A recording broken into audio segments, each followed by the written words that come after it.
Hello everyone, welcome back to another video and जय हिंद दोस्तों। मैं हूं अल्फाज खान और आज मैं आप लोगों के लिए लेकर आया हूं बेहद ही खास वीडियो, जिसके अंदर आज हम जानने वाले हैं न्यू एजुकेशन पॉलिसी 2020 के बारे में।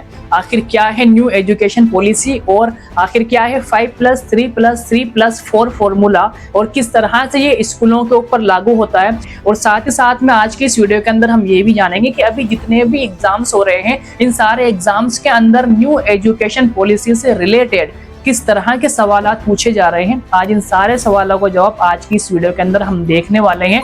आज हम बात करेंगे न्यू एजुकेशन पॉलिसी 2020 के बारे में, जो कि इंडिया के एजुकेशन सिस्टम में एक बहुत बड़े बदलाव की तरफ एक बेहतरीन कदम है। ये पॉलिसी काफी रिफॉर्म्स लेकर आई है, जो कि स्टूडेंट्स के लिए एक नई डायरेक्शन सेट करेगी। अगर आप भी जानना चाहते हैं कि ये नीति किस तरीके से वर्क करती है और क्या इसके मेजर हाइलाइट्स है, तो आप इस वीडियो को एंड तक जरूर देखें। आइए अब हम बात करते हैं न्यू एजुकेशन पॉलिसी 2020 के बारे में। बट उससे पहले हम जानना चाहेंगे history of education policies in India. India के अंदर एजुकेशन पॉलिसीज की क्या हिस्ट्री रही है और कितनी बार इंडिया के अंदर कई एजुकेशन पॉलिसीज इवॉल्व हो चुकी है। इन द स्टार्टिंग 1968 को फर्स्ट एजुकेशन पॉलिसी से इंट्रोड्यूस हुआ गया था, जिसका मेन फोकस था एजुकेशन का इक्वल एक्सेस सभी लोगों के लिए इंश्योर करना, और दूसरा इसका मेन फोकस था कल्चरल हेरिटेज को प्रमोट करना। इसके बाद में दूसरी शिक्षा नीति आई थी 1986 को, जिसका मेन इम्फेसिस था मॉडर्न एंड टेक्निकल एजुकेशन के ऊपर, ठीक है, जिसको 1992 में रिवाइज किया गया और वापस से इसका जो मकसद रखा गया वो था वोकेशनल एजुकेशन के ऊपर। लेकिन सबसे बड़ा जो मेजर चेंज हुआ वो हुआ आफ्टर 24 इयर्स, यानी कि 34 साल बाद, जब हमारे सामने न्यू एजुकेशन पॉलिसी 2020 इंट्रोड्यूस की गई, जो हमारे एजुकेशन सिस्टम को 21st सेंचुरी के ग्लोबल स्टैंडर्ड के हिसाब से रिडिजाइन करती है। अब चलिए देखते हैं इसको डिटेल में, क्या है आखिर इसके मेजर पॉइंट्स एंड हाइलाइट्स। आइए अब हम बात करते हैं न्यू एजुकेशन पॉलिसी 2020 में 5+3+3+4 फॉर्मूला और किस तरह से ये स्कूलों के ऊपर लागू होता है। तो सबसे पहले हम बात करेंगे इसके स्ट्रक्चर चेंज के बारे में, यानी कि पहले ये 10+2 था। इसका मतलब ये था कि स्टूडेंट जो है वो 12 साल तक अंडर द गवर्नमेंट रहता था, लेकिन अब क्या है 5+3+3+4, यानी कि कंप्लीटली 15 साल तक स्टूडेंट को अंडर द गवर्नमेंट रहना होगा। 5 डिजिट की हम बात कर लेते हैं। ये 5 डिजिट 5+3+3+4 फॉर्मूला की हम बात कर रहे हैं, जहां पर हम 5 डिजिट को क्लियर करने वाले हैं। इसे हम फाउंडेशनल स्टेज के नाम से जानते हैं। इसके 2 भाग हैं, pre school first second third, ये कंप्लीटली 3 साल का है। प्री स्कूल के अंदर है फर्स्ट सेकंड और थर्ड, यानी कि 3 साल तक बच्चे को प्ले बेस्ड लर्निंग होगी उसकी, यानी कि खेल के साथ साथ में उसको बहुत सारी चीजें सीखने को मिलेंगी। हम यहाँ पर बात कर रहे हैं फर्स्ट सेकंड और थर्ड की। 3 साल तक बच्चे के अंदर स्कूल का इंटरेस्ट पैदा किया जाएगा, यानी कि आजकल के जो बच्चे होते हैं वो स्कूल के नाम से काफी डरते हैं, घबराहट होती है कि यार स्कूल में जाना पड़ेगा, है ना। लेकिन अब जो वक्त आने वाला है उसमें बच्चे भगेंगे इस स्कूल के लिए कि यार मेरे को किसी भी तरीके से बस स्कूल छोड़ दो, स्कूल जाना है मेरे को, तो ठीक है ना। दूसरी बात करना है यहाँ पर क्लास की, फर्स्ट और सेकंड 2 क्लास की यहाँ पर बात कर रहे हैं। इसमें सबसे खास बात यह है कि इस 5 साल के अंदर उनका कोई भी एग्जाम नहीं होना, उनका एग्जाम नहीं होगा। तो यहाँ पर किसी भी तरह का कोई एग्जाम भी नहीं हो रहा। एक और खास बात है, आपको ड्रेस पहन के भी नहीं आना, जो भी ड्रेस में आप आना चाहते हैं कोई दिक्कत नहीं। स्टूडेंट को 5 साल तक, इस 5 साल में किसी भी ड्रेस में आप भेज सकते हैं, कोई दिक्कत नहीं है। उसके बाद में अगला जो स्टेज है वो है प्रीपरेटरी सिस्टम, प्रीपरेटरी स्टेज। यहाँ पर तीसरी, चौथी और 5वीं 3 साल का कंप्लीटली स्टेज है, जिसमें एक्टिविटी बेस्ड लर्निंग होगी, लिटरेसी बेस्ड लर्निंग होगी और न्यूमेरेसी डेवलप की जाएगी बच्चों के अंदर, है ना। और यहाँ से ही एग्जाम स्टार्ट हो जाएंगे बच्चों के, बहुत ही ज्यादा बच्चों के ऊपर ध्यान दिया जाएगा। आगे हम बात करते हैं मिडिल स्टेज की। ये भी 3 साल की है, 3 का मतलब, ठीक है, क्लास 6, 7 और 8 3 साल का स्टेज है। Subject oriented study, subject oriented learning यहाँ पर स्टार्ट हो जाएगी बच्चे की, बहुत सारी चीजें यहाँ पर सीखने को मिलेंगी। और यहाँ पर एक और चीज इंपॉर्टेंट है, वो है बच्चों के अंदर बेसिक कंप्यूटर नॉलेज भी उनको दी जाएगी, माइक्रोसॉफ्ट के बारे में, एप्स के बारे में, ठीक है, बहुत सारी चीजें। कई ऐसे बच्चे होते हैं जिनको काम धंधों में इंटरेस्ट होता है, तो उनके इंटरेस्ट के हिसाब से उनकी इंटर्नशिप भी दी जाएगी, 10 दिन की इंटर्नशिप एज अ बच्चे का इंटरेस्ट होगा जैसा ही, ठीक है। आगे हम बात करते हैं फोर्थ की सेकेंडरी स्टेज, क्लास 9, 10, 11, 12 4 क्लासेज होंगी यहाँ पर, 9वीं, 10वीं, 11वीं और 12वीं। स्ट्रीम की बात अगर हम करें यहाँ पे, तो स्ट्रीम यहाँ पर चूज करने को मौका मिलेगा। इससे पहले क्या होता है कि जब आप 11th क्लास में होंगे तब आपको स्ट्रीम चुनने का मौका मिलता था, लेकिन अब क्या आपको 9th से ही स्ट्रीम चुनने का मौका मिल रहा है। और स्ट्रीम भी ऐसा नहीं कि आपको कोई खास स्ट्रीम चूज करनी है, आर्ट्स चूज करनी है तो सिर्फ आप आर्ट्स के पीछे ही पढ़ रहे हो, नहीं। यहाँ पर अगर आपको आर्ट्स के साथ साथ आपको साइंस में इंटरेस्ट है, आप दोनों के सब्जेक्ट चूज कर सकते हो, दोनों आप पढ़ सकते हो, ठीक है। अगर आपको अकाउंटिंग में इंटरेस्ट है, आपको एग्रीकल्चर में इंटरेस्ट है, आप दोनों के सब्जेक्ट पढ़ सकते हो। जो भी आपका इंटरेस्ट है, एज योर इंटरेस्ट के हिसाब से आप यहाँ पर स्टडी कर सकते हैं। हिस्ट्री में इंटरेस्ट है, हिस्ट्री पढ़ सकते हैं। ज्योग्राफी में इंटरेस्ट है, ज्योग्राफी पढ़ सकते हैं। साइंस में इंटरेस्ट है, ज्योग्राफी के साथ में वो भी आप यहाँ पर पढ़ सकते हो। अगर आप चाहें तो तीनों को ही आप यहाँ पढ़ सकते हैं। जैसे कि मान लीजिए साइंस है, साइंस में से आप ले सकते हैं बायो, आर्ट्स में से आपने हिस्ट्री ले ली और आपने जो अकाउंटिंग भी ले ली, तो इस तरीके से आप अलग अलग सब्जेक्ट को चूज करके पढ़ सकते हैं। तो ये एक बहुत ही बड़ा चेंज है नई शिक्षा नीति के अंदर। इससे आने वाले टाइम में रिवॉल्यूशन आने वाला है एजुकेशन के अंदर, ये एक बहुत बड़ी बात है। अब ये जो पूरा सिस्टम मैंने आपको बताया है, इन्हीं सिस्टम्स के बीच में से एग्जाम्स के अंदर क्वेश्चंस बन सकते हैं, पूछा जा सकता है। तो आई थिंक ये कंप्लीटली आपको समझ में आ चुका होगा। अब इसके आगे मैं थोड़ी सी और डिटेल में बात करने जा रहा हूँ।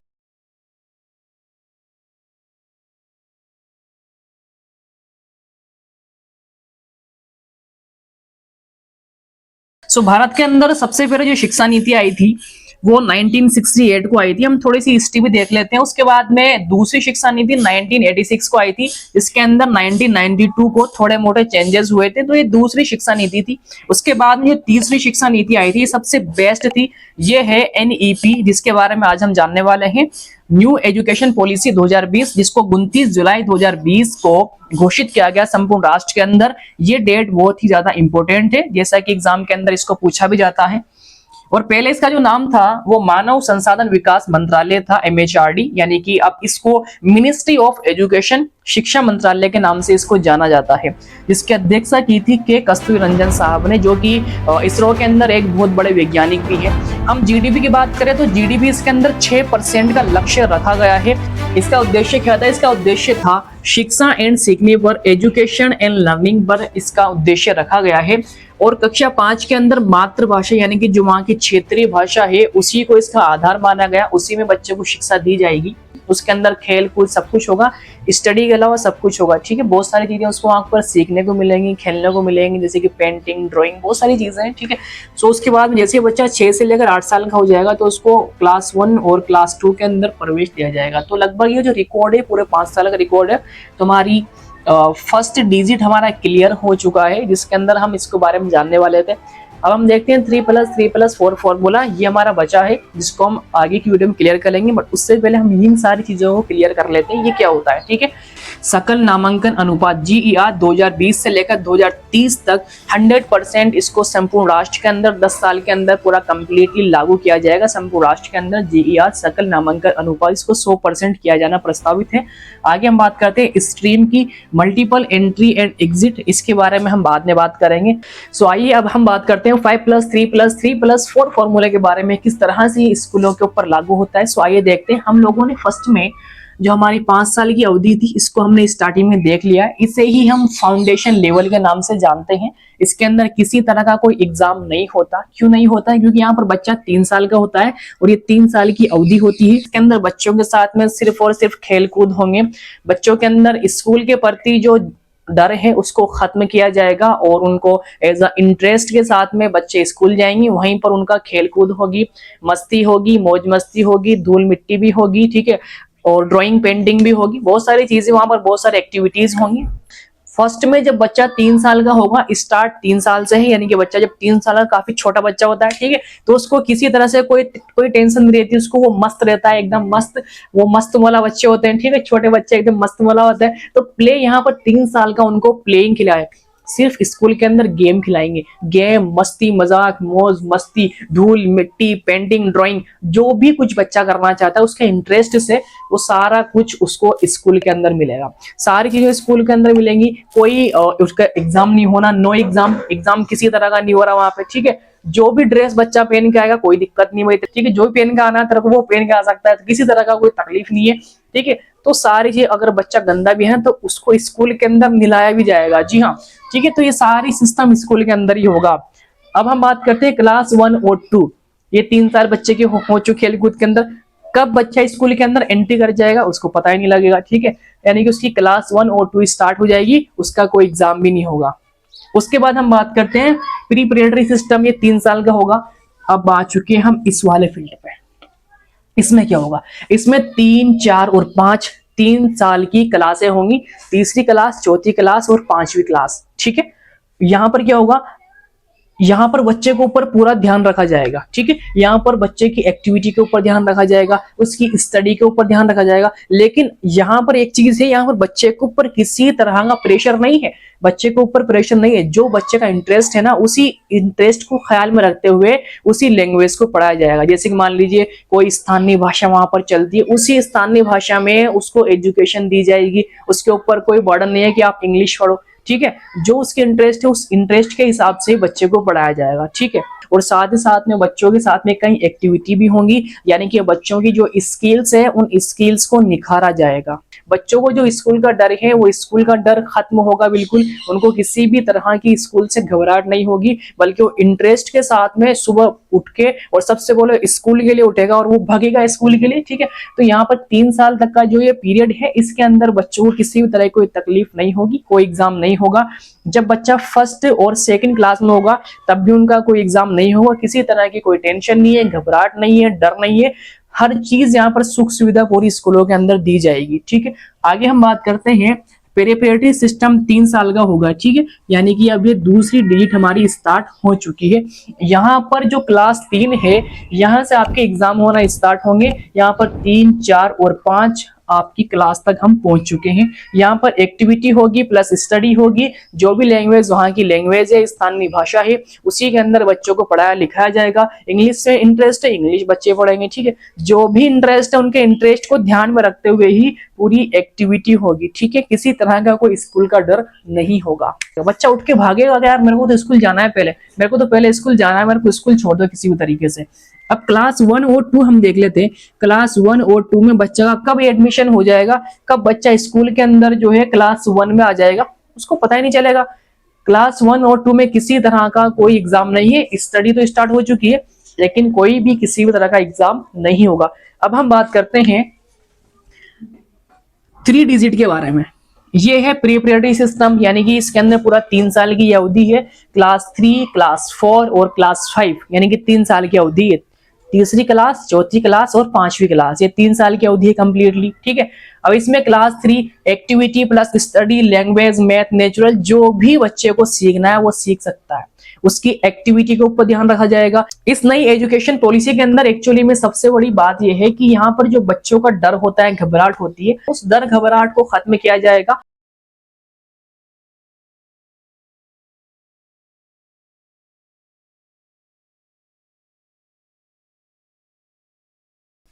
आइए अब हम बात करते हैं अगली स्टेज का नाम है मिडिल स्टेज।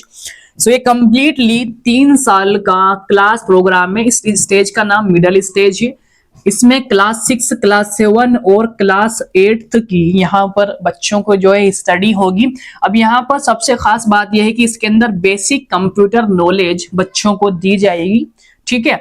आगे दूसरी सबसे बड़ी बात है, इसके अंदर वोकेशनल टेक, यानी कि कई स्टूडेंट ऐसे होते हैं जिन्हें अदर चीजों में इंटरेस्ट होता है, जैसे कि काम धंधों में, ठीक है, या फिर जो भी उनका इंटरेस्ट है, जैसे कि सिलाई, माली, बढ़ई, बहुत सारी चीजें, या फिर कारपेंटरी। स्क्रीन पर आपको सारी चीजें दिख रही हैं। इस तरह के और भी काम होते हैं जिनमें बच्चों को इंटरेस्ट रहता है। तो इन सारी चीजों को ध्यान में रखते हुए 10 दिन की इंटर्नशिप होगी बच्चों की, ताकि बच्चे जो है उन चीजों को एक्सपीरियंस कर सके, उन्हें ये चीज पता लग सके कौन सा काम किस तरीके से होता है। यहाँ पर हम बात करेंगे मैथ, साइंस और आर्ट्स की, ये सारे सब्जेक्ट हैं, ये जैसे के जैसे, इसमें कोई चेंजमेंट नहीं है। आगे हम बात करते हैं सेकेंडरी स्टेज की, जो कि कंप्लीटली 4 साल की स्टेज है। यहाँ पर हम एक बार इसको वापस से देख लेते हैं। इंडियन लैंग्वेज की यहाँ पर बात करें तो भारत के अंदर 22 भाषाएं हैं। जो भी भाषा में बच्चे का इंटरेस्ट है वो भाषा वो सीख सकता है। आप जानते हैं बखूबी कौन कौन सी 22 भाषाएं हैं। अगली स्टेज की अगर हम बात करें तो ये फोर्थ और सेकेंडरी स्टेज है, 4 ईयर यानी कि 4 साल की है। ये चौथा डिजिट है हमारा, ठीक है, जिसके अंदर क्लास 9th 10th 11th और 12th के बारे में बात की जा रही है। 4 साल का कंप्लीटली एक सेमेस्टर प्रोग्राम है। अब इसमें क्या होगा कि 6 माही के जो एग्जाम्स होते हैं इसके अंदर सेमेस्टर वाइज एग्जाम्स होंगे, ठीक है। अब इससे पहले ये था, अब इसमें सबसे बड़ी खास बात है कि नो स्ट्रीम, इसके अंदर कोई आपको किसी तरह कोई स्ट्रीम चूज करने की जरूरत नहीं। 11th क्लास के अंदर आपको स्ट्रीम चूज करने का मौका मिलता था। अगर आपको आर्ट्स लेनी है आप आर्ट्स ले सकते हैं और आपको आर्ट्स के ही सब्जेक्ट पढ़ने पड़ेंगे। अगर आपको साइंस लेनी है तो आपको साइंस के ही सब्जेक्ट स्टडी करने हैं। अगर आपको साइंस लेनी है तो आपको साइंस के सब्जेक्ट ही स्टडी करने होंगे। अगर आपको कॉमर्स लेनी है, एग्रीकल्चर लेनी है तो आपको उन्हीं के ही सब्जेक्ट आपको पूरे जो है लाइफ के अंदर पढ़ने पड़ेंगे और इसके अलावा आप अदर सब्जेक्ट को आप नहीं पढ़ सकते। ऐसा पहले था लेकिन अब ऐसा नहीं है। लेकिन अब ऐसा नहीं होगा। अब क्या होगा, जो भी आपका इंटरेस्ट है, आपको मान लीजिए आपका इंटरेस्ट साइंस के अंदर है, आप साइंस ले सकते हैं। आर्ट्स में इंटरेस्ट है और साथ में साइंस में भी इंटरेस्ट है, आपको साइंस में बायो अच्छी लगती है और आर्ट्स में आपको हिस्ट्री पढ़नी है तो आप दोनों सब्जेक्ट को चूज कर सकते हैं, दोनों सब्जेक्ट आप स्टडी कर सकते हैं। इस तरह का प्रोग्राम है। अगर आपको यहाँ से अकाउंटिंग लेनी है आप अकाउंटिंग ले सकते हैं, एग्रीकल्चर आप लेना चाहते हैं आप एग्रीकल्चर ले सकते हैं। जो भी आपका इंटरेस्ट है, अपने इंटरेस्ट को ध्यान में रखते हो आप कोई सा भी सब्जेक्ट यहाँ पर चूज कर सकते हैं अब आने वाले टाइम के अंदर। ये नई शिक्षा नीति का एक बहुत ही बड़ा बदलाव है, जिससे पूरी शिक्षा जगत के अंदर इवोल्यूशन आएगा, रिवॉल्यूशन आएगा। अब यहाँ पर हम बात करते हैं क्रिटिकल थिंकिंग की। बच्चे के अंदर जो थिंकिंग पावर है उस थिंकिंग पावर को डेवलप किया जाएगा। ज्यादा से ज्यादा जो है बच्चा अच्छे तरीके से सोच सके, सही सोचे, पॉजिटिव सोचे, हर चीज को अपने राष्ट्र के हित में सोचे। यहाँ पर हम बात करने जा रहे हैं मल्टीपल सब्जेक्ट की। यहाँ पर किसी भी टाइम पर आप सब्जेक्ट को ले सकते हैं, यानी कि आपकी जो है एंट्री होगी, मल्टीपल एंट्री यहाँ पर बात की जा रही है। और दूसरी यहाँ पर एग्जिट की बात की जा रही है, जब भी आपकी इच्छा हो आप उस सब्जेक्ट को ड्रॉप आउट कर सकते हैं। अब आपको लगता है कि ये सब्जेक्ट मैंने इतना पढ़ लिया है, अब इसके बाद में सब्जेक्ट को नहीं पढ़ना चाहता, मैंने जो पढ़ा है वो काफी है, उस सब्जेक्ट को आप ड्रॉप आउट करके दूसरा सब्जेक्ट चूज कर सकते हैं। ये आपके ऊपर इस तरह की आजादी रहेगी। तो काफी ज्यादा एक बहुत ही बेहतरीन यहाँ पर शिक्षा जगत के अंदर रिवॉल्यूशन आने वाला है। अब ये सारी चीजें स्टूडेंट के हित में बहुत ही अच्छी हैं, लेकिन यहाँ पर एक चीज से मुझे जीलस फील हो रहा है, क्योंकि ये सारी चीजें हमारे टाइम पर नहीं थी और मेरा इंटरेस्ट था वही साइंस और मैथ के अंदर, लेकिन आज मुझे आर्ट्स सब्जेक्ट पढ़ने पड़ रहे हैं।